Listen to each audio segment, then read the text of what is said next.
Дали имало пропусти при лекувањето, зашто тимот од медицински сестри не одговарал на повиците на 41-годишната беровчанка Руменка Довичинска, која на Штипското инфективно оделение починала на 14 ноември од компликации од коронавирусот, одговори на сите овие прашања и детали околу случајот треба да даде стручниот вореден надзор на комисијата на Лекарската комора.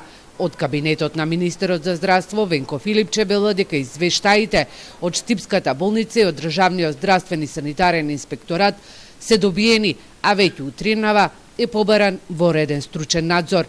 Комисијата составена од лекари од Лекарската комора за колку време ќе го заврши овој случај не е утврдено, но откако ќе го направи извештајот во тој случај во рок од 8 дена треба да го извести министерот.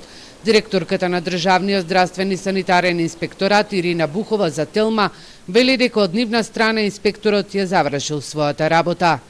Денеска е комплетиран предметот за клиничка болница Штип за посочената пациентка и од страна на ДСЗИ е иницииран вонреден стручен надзор до министерот за здравство. Детали околу наодот до сега не може да бидат изнесувани затоа што почнува вонреден стручен надзор.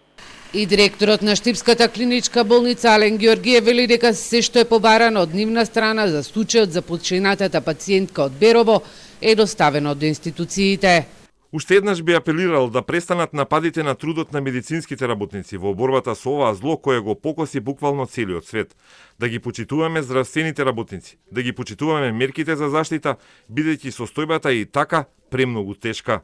До сега Министерството за здравство до Лекарската комора има испратено вкупно 10 случаи за починати пациенти низ болниците во земјава, а денеска се пристигнати дополнителни 2. Станува збор за починати пациенти во Струмица, Свети Николе, Битола, Тетово, Кавадарци и Ресен.